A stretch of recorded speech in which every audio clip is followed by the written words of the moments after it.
This is page 4 of the integration addendum. So number 9, this is actually kind of an easy one. We're finding the integral of cosecant squared x. If you remember, the derivative of cotangent is negative cosecant squared. So this is almost the derivative of cotangent. Now, what we do need is the negative sign. So if we put a negative sign on the outside and a negative sign on the inside, then the inside part is definitely the derivative of cotangent. So let's take the integral of negative cosecant squared. It would be cotangent x, and then the negative in the inside is used when we take the integral of that, and then we leave the integral of the negative on the outside, and then we put plus c, and we're done. G, the integral of cosecant cotangent. Now, if you remember, cosecant cotangent is close to the derivative of cosecant. If you remember, the derivative of cosecant is negative cosecant cotangent. So this is pretty close to what we want. It just doesn't have a negative sign. So let's put a negative sign on the inside and on the outside. And then we could say that the inside part, the integral is going to be basically cosecant of x divided by 2, because that's what's inside, here and here. Now, there's one thing. When I take the derivative of cosecant x over 2, I would get cosecant cotangent, and not only that, but I would have to do the chain rule what's on the inside, and the chain rule would leave a half on the outside. And I don't have that half here, so in order to have a half, I could put a half here, and then I could put a 2 on the outside, which would balance it out, right? So let's do that. So like instead of, I'm going to rewrite this because it's kind of hard to see. So I'll put negative 2 on the outside. I'll put 1/2 on the inside, or negative 1/2 on the inside. And then when I take the derivative of negative cosecant, blah, blah, blah, cotangent, blah, blah, blah, divided by 2, I would get exactly cosecant x over 2 with the chain rule and everything. And then the negative 2, which I had put on the outside, needs to come down here. So my solution is negative 2 times the cosecant of x divided by 2 plus c. Okay, I don't really need the parentheses here, right? Okay. Let's go to the next one. 11. A lot of times when they have these U substitution problems, they will give you a derivative to do to give you a hint, right? So the derivative of arcsine, it says to take the derivative of arcsine to help you remember what the integral of this would be. And if you remember, the derivative of arcsine is 1 over the square root of 1 minus x squared. And then you're like, okay, well, the integral of this is arcsine. Arcsine x plus c. By substituting theta equals x over a, find this expression. So I guess instead of a u substitution here, we're just going to do a theta substitution. So first thing we're going to do is we're going to write this in terms of, write x in terms of theta, and so we kind of move the a over. And then now we can do the substitution for the x here with a theta. And then we'll also need an expression for dx with theta. So we'll take dx equals a d theta, right? So we're going to substitute in for dx and x with those expressions. So I'm going to put square root of a squared minus a theta would be a squared theta squared. And then on the top, I'm going to, instead of dx, I'm going to put a d theta. So a d theta. Okay. And then, now if I look at this, I see that I could factor out an a squared from each of these. And so I would end up with integral a d theta on top, and on the bottom I would factor out the a squared, so I'd have square root of a squared 1 minus theta squared, right? And then if I take the a squared out, because the a squared is square root of a squared, so I can take the a squared out by writing a on the outside, and on the inside I would just have 1 minus theta squared on the inside of the radical. And on the top I would have a d theta, and then the a's would cancel out, right? And then inside I would just have the integral of d theta over square root of 1 minus theta squared, and so the integral of that is arc sine theta, right? And that's it. Okay, state the domain on which the integral b is defined. So what are legal values for this expression here? Well, the denominator can't be 0. So if the denominator can't be 0, that means a squared minus x squared cannot be 0. So when is it 0? Well, a squared minus x squared is 0 when a squared equals x squared, or when x equals plus or minus a, right? Okay. I'm going to write this small here in the corner. So if x is an illegal value when it's plus a or a, then I would say the domain is x is not equal to plus or minus a.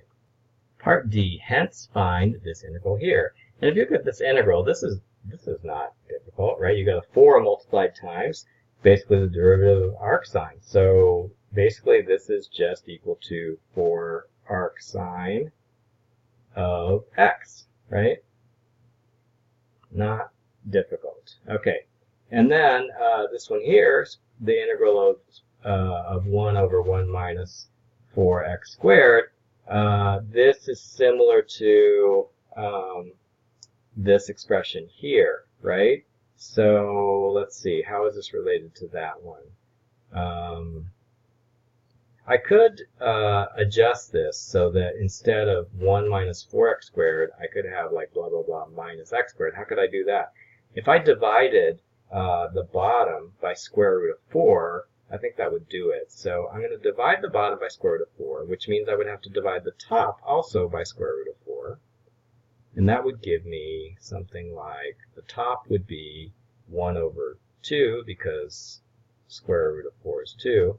And then the bottom would be the square root of 1/4 minus x squared, right? And now I see that if I consider the bottom to be a squared minus x squared, like I had above, then I can see that my a squared is actually 1/4, so my a is equal to 1/2, right? So let's take a look at that. So if we have a squared minus x squared on the bottom, and a is 1/2, then all we need to do is do the u substitution that we did above here. And then, like, I never went back and did this, but I could figure out, oh, you know, that was a kind of a oversight on my part. The derivative here, the integral here is arc sine theta. We do need to substitute back in theta equals x divided by a, right? So actually, the answer to the top one is arc sine, is it x divided by a? Because theta is x divided by a. Yep. And then plus c. Okay. All right, and so the integral of this is going to be equal to 1/2, because of the 1/2 right there, arc sine, and then it's going to be x divided by a, so it would be x divided by 1/2. Wait, x divided by 1/2 multiplied by the reciprocal, so it would be arc sine 2x plus c. Okay? Okay, now 13. Now this is a extremely difficult problem. I just follow it. You don't need to like be able to actually do it without any help. If you have this as the suggested substitution, In a lot of problems, we try to solve for x so that we have something to substitute in for x, and then we also try to find dx equals blah, blah, blah, du, so that we can substitute something in for dx. But the trick to this problem, which is unlike most of the problems we've done, is that you don't need to like solve for x because that creates a monstrous expression. I know because I tried it.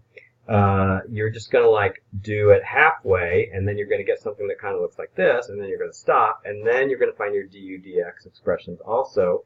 And it's just all going to work out perfectly. It's a happy ending because it's a book problem, and you know somebody like thought this was really clever, right? So we're going to halfway solve for x. So the first obvious thing to do is we're going to square both sides so that we don't have that radical.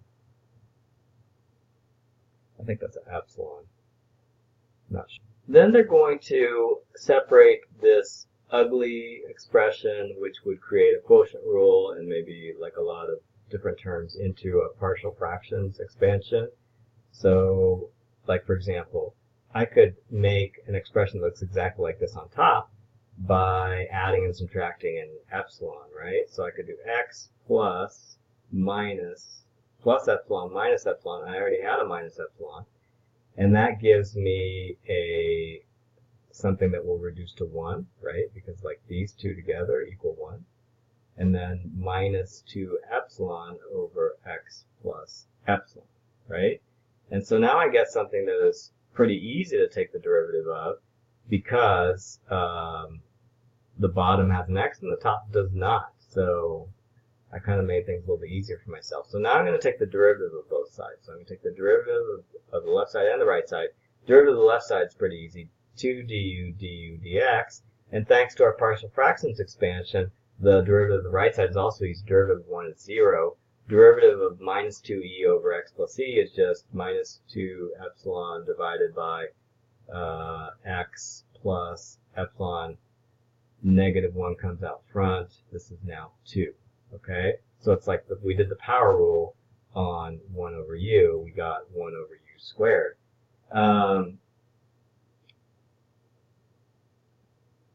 So now we have this expression for du dx.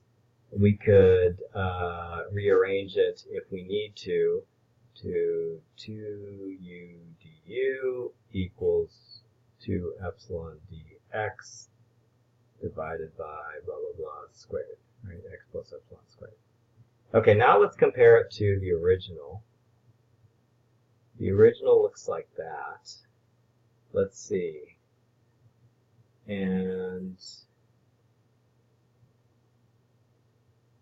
one thing, I have x plus epsilon squared. I have x plus epsilon cubed on the bottom. Could I separate this out now so that I had x plus epsilon squared somewhere? So I'm going to like factor these. So instead of leaving x plus epsilon cubed, I'm going to have x plus epsilon times x plus epsilon squared. And then I'm going to put dx here, and then I'll put x minus epsilon here. And oh, look at that. Look at that. And look at that. What a coincidence. Okay. So do you see how the green part here is the same as the green part here? Now, if I didn't have the radical sign, that would be perfect. Remember that, oh, this is even better. This is equal to this, right? So I'm going to substitute u squared in for the left side. And the right side kind of looks like this, right? So the right side,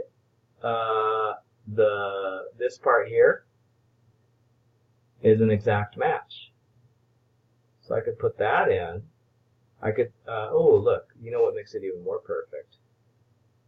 I could divide the 2 from both sides. So then I'll have u du equals epsilon dx over x plus epsilon squared. So now it really is a good match. The only difference is like an epsilon.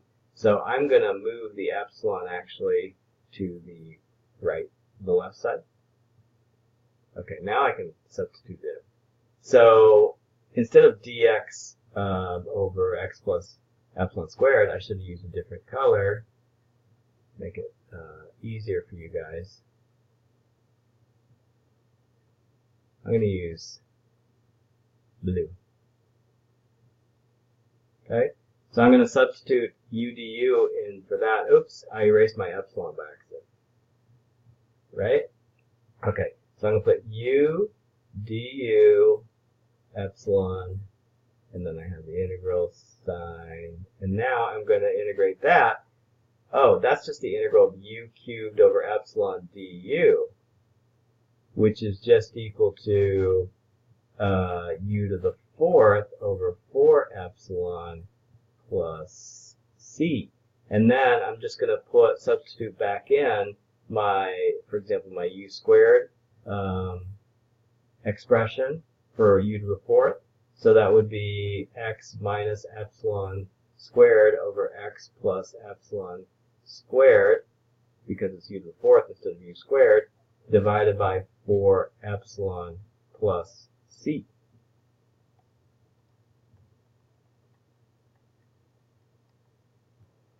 Okay, here is a last section where the book makes some suggestions about what you can substitute in for u substitutions that might work. The first couple are obvious, and I'll try to give you ways to remember the last few. So for example, if you see a radical sign with something inside, this is a pretty easy one. Usually you try to change this to square root of u, which is not so hard to integrate. So what you do is you substitute, instead of x, you change those to u. So your substitution would be u equals f of x, right?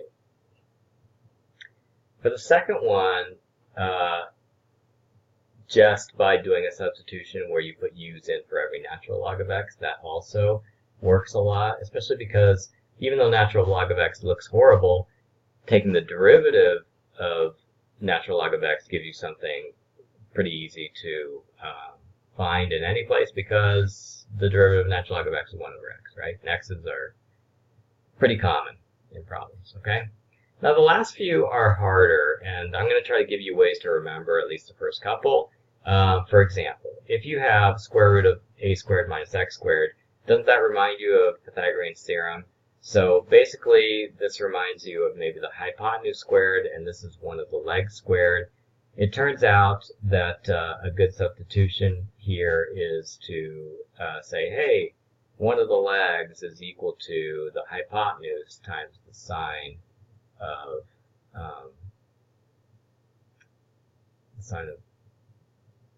theta. Okay, so this is a good substitution for this case. It relates x and a to each other. The hypotenuse, it gets related to one of the legs. When you see x squared plus a squared, square root of x squared plus a squared, this also might remind you of Pascal's triangle, except for in this case, x and a are the two legs. So either like that or like the opposite. And in this case, what you do is you say, okay, the two legs are related by tangent. So you could say x is equal to a, which is one of the legs, times the tangent of theta. And in this case, the a would be the adjacent, right? And x would be the opposite, but they're kind of interchangeable, right? And the last one I don't think is easy to remember at all. They suggest to substitute in a secant theta.